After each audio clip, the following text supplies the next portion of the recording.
तो स्वागत है आपका फिर से मेरे इस यूट्यूब चैनल में। तो आज हम फिर से क्लास 10 का लेके आ गए हैं सोशल साइंस। इसमें हम आप देखेंगे सेशंस 25 to 26 है 2025 से 26 का और सामाजिक विज्ञान। ठीक है, क्लास 10 आपका क्वेश्चन यहाँ पे MCQ रहेगा 30। ठीक है, बाकी जो सब्जेक्टिव रहेंगे वो रहेंगे 20। उसमें से 80 नंबर का रहता है और उसी में से आपको आंसर देना होगा। ठीक है, यहाँ पे देखते हैं क्वेश्चन। ठीक है, क्वेश्चन यहाँ पे आपको दिखाया जाएगा। सेक्शन ये है, क्वेश्चन नंबर 1 आप लोग देख सकते हो। राष्ट्रवाद की पहली अभिव्यक्ति किस क्रांति के साथ हुई? फ्रांसीसी क्रांति, रूसी क्रांति, यूनानी स्वतंत्रता संग्राम, इनमें से कोई नहीं। तो ये सभी लोग जानते होंगे, फ्रांसीसी क्रांति के साथ ही राष्ट्रवाद की पहली क्रांति अभिव्यक्ति शुरुआत हुई थी। ठीक है, फिर अगला क्वेश्चन है क्वेश्चन नंबर 2। रक्त और लौह की नीति का अवलंबन किसने किया? तो एक किया था बिस्मार्क ने। ठीक है, option number B is the correct answer, this is question. ठीक है, फिर अगला क्वेश्चन है हिंद स्वराज पुस्तक किसके द्वारा लिखा गया? यहाँ पे ऑप्शन है अबुल कलाम आजाद, महात्मा गांधी, सरदार पटेल, सुभाष चंद्र बोस। इसका सही आंसर हो जाएगा महात्मा गांधी। इन्होंने कब की थी? तो ये 1909 ईस्वी को। ठीक है, आपको ये भी याद रखना और ये भी याद रखना। ठीक है, हिंद स्वराज पुस्तक की रचना महात्मा गांधी द्वारा 1909 ईस्वी को। ठीक है, फिर अगला क्वेश्चन देखते हैं। क्रूर जलियांवाला बाग जो है, जलियांवाला नरसंहार कहाँ हुआ था? ठीक है, तो ये अमृतसर। अमृतसर कहाँ है? पंजाब के अमृतसर में। कहाँ है अभी? वर्तमान में याद रखना है आपको, पंजाब में। ठीक है, पंजाब के अमृतसर शहर में ये घटना हुई थी और अमृतसर अभी वर्तमान में पाकिस्तान में है। ठीक है, और ये जो घटना हुई थी वो 13 अप्रैल, ठीक है, 13 अप्रैल 1919 को हुई थी। ये भी याद रखना है आपको डेट। ठीक है, फिर अगला क्वेश्चन हम लोग देखते हैं। क्वेश्चन नंबर 5 है सिल्क रूट का अर्थ है? तो चीन और रोम को जोड़ने वाले राजमार्ग का नेटवर्क, भारत और अमेरिका को जोड़ने वाले मार्गों का नेटवर्क, चीन और भारत को जोड़ने वाले मार्गों का नेटवर्क। तो यहाँ पे हम लोग देखेंगे एशिया और यूरोप, उत्तरी अफ्रीका से जोड़ने वाले मार्गों का नेटवर्क। तो इसका सही आंसर हो जाएगा आपका चीन और भारत को जोड़ने वाला जो नेटवर्क होता है वही है। ठीक है, ऑप्शन नंबर सी इसका सही आंसर हो जाएगा। क्वेश्चन नंबर 6 है आर्थिक महामंदी की शुरुआत कब हुई थी? आर्थिक महामंदी की शुरुआत कब हुई थी? 1933, 1932, 1931, 1929। तो 1929 ईस्वी की इसकी शुरुआत हुई। ठीक है, अगला क्वेश्चन है आलू अकाल किस देश में हुआ था? तो आलू अकाल जो आपका ये आयरलैंड में हुआ था। ठीक है, क्वेश्चन नंबर 8 है भारत में पहला प्रिंटिंग प्रेस किन लोगों के द्वारा लाया गया था? तो भारत में आप लोग सभी लोग जानते होंगे कि भारत में सबसे पहले प्रिंटिंग प्रेस जो है पुर्तगालियों के द्वारा लाया गया था। ठीक है, तो क्वेश्चन नंबर 9 है मोटे कपास का उत्पादन कई देशों में किया जाता था लेकिन बेहतर किस्में कहाँ से आती थी? फारस, चीन, सूरीनाम, चीन, ये सब है। ठीक है, तो ये आपका हो जाएगा भारत। ठीक है, भारत से आती थी। क्वेश्चन नंबर 10 किस मिट्टी में लौह धातु की अधिकता होती है?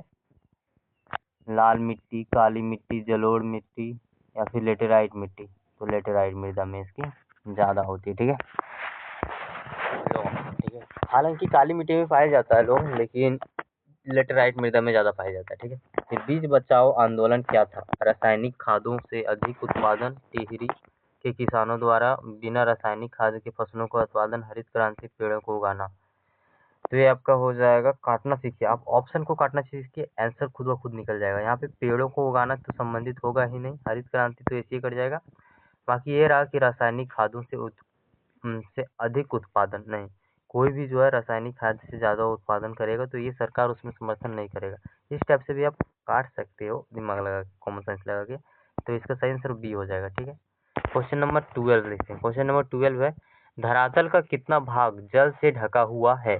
तो यहाँ पे आप लोग सभी जानते होंगे कि धरातल का जो लगभग 3/4 भाग जो है जल से ढका हुआ है, बाकी 1/4 भाग में हम लोग रह रहे हैं। ठीक है, फिर क्वेश्चन नंबर 13 सुनहरा रेशा किस फसल को कहा जाता है? तो जूट को।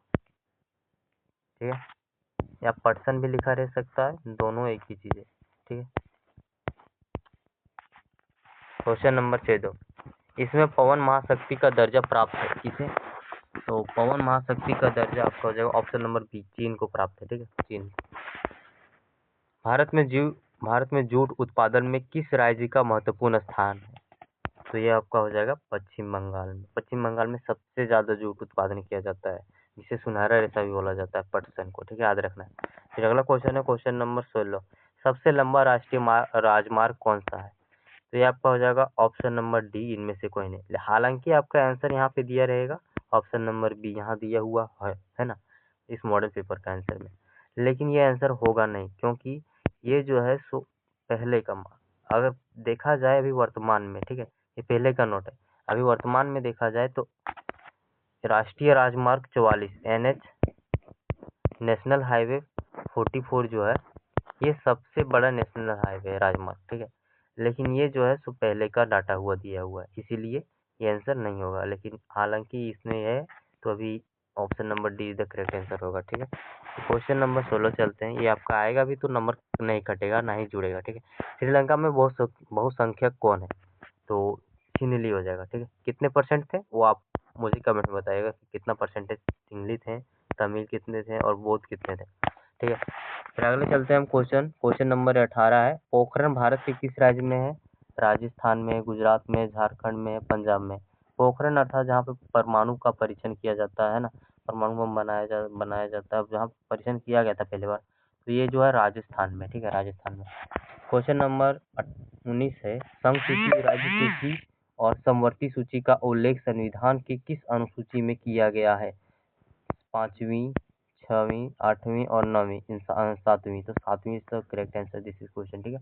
क्वेश्चन नंबर 20 चलते हैं हम लोग, भारतीय समाज माना जाता है एक मातृ ससात्मक समाज, एक पितृ ससात्मक समाज ऐसे बोल सकते हो, तो यही हो जाएगा आपका ऑप्शन नंबर 20 का करेक्ट आंसर, ठीक है।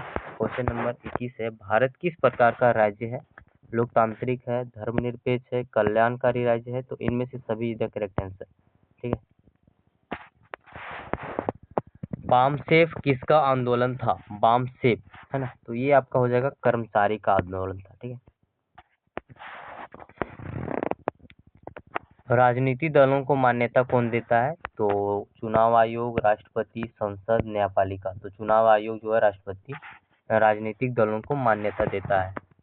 इनमें से, है ना, इनमें किस देश में एक दलीय शासन व्यवस्था है? तो ये आपका भारत, चीन, ब्रिटेन, अमेरिका। तो यहाँ आपके चीन जो है एक दलीय शासन व्यवस्था है। आप लोग कमेंट में ये बताइएगा कि भारत किस दल में आता है, एक दलीय, बहुदलीय या फिर द्विदलीय। बाकी ब्रिटेन द्विदलीय में आएगा, अमेरिका भी द्विदलीय व्यवस्था में आएगा। आपको सिर्फ बताना है भारत किस दलीय व्यवस्था में आता है, ठीक है, कमेंट में। ओके, अगर लाइक और कमेंट कीजिएगा तो मैं अगला भी वीडियो बनाने का समर्थ करूंगा, क्योंकि मुझे उस से मोटिवेशन मिलता है ना। भारत में लोकतंत्र की सफलता में क्या बाधा है?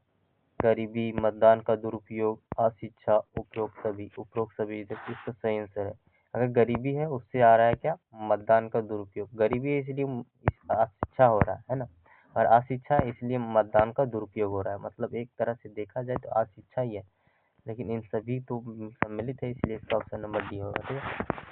क्वेश्चन नंबर 26 है, भारत के किस राज्य की प्रति व्यक्ति आय कम है? उड़ीसा की, मध्य प्रदेश की, बिहार की, केरल की। तो ये आपका हो जाएगा ऑप्शन नंबर सी, बिहार का, ठीक है, बिहार का सबसे कम। क्वेश्चन नंबर 27, रोजगार गारंटी अधिनियम कब लागू किया गया? 2005, 4, 3, 6। तो ये आपको 2005 में चालू किया गया था, ठीक है, जिसे मनरेगा भी बोला जाता है। भारत में मुद्रा जारी कौन करता है? तो भारतीय रिजर्व बैंक है। क्वेश्चन नंबर 29 है, कागज से बनी मुद्रा क्या कहलाती है? ये मुद्रा कहलाती है शाक मुद्रा, धातु मुद्रा या पत्र मुद्रा कहलाती है? तो पत्र मुद्रा कहलाएगी, सिंपल भाषा है ना। क्वेश्चन नंबर 13 और इस वीडियो का आखिरी क्वेश्चन है, सूचना का अधिकार अधिनियम कब पारित किया गया? है ना, तो ये पारित किया गया था आपका अक्टूबर 2005 में, जिसे बोला जाता है right to information act, RTI जिसे भी बोला जाता है, ठीक है, RTI। ये 2005 में, अक्टूबर 2005 में लागू हुई थी, ठीक, पारित किया गया। आप लोग कमेंट में बताएगा कि अगला क्वेश्चन आना चाहिए कि राष्ट्रवाद से संबंधित ये सब चीज़ें जो भी है ना, सम्मेलन की मेजबानी, जैविक युद्ध, स्पेनिंग जेनी, ये सब क्वेश्चन आएगा बहुइतिहासिक परियोजना। अगर आना है तो कमेंट एक बार कीजिएगा। एस मुझे चाहिए सब्जेक्टिव भी, एस सब्जेक्टिव क्वेश्चन भी लाइए, ठीक है। तो इस टाइप से मैं ला सकता हूँ, ठीक है, उसके बाद मोटिवेशन मिलता है मुझे। Thanks for watching this video.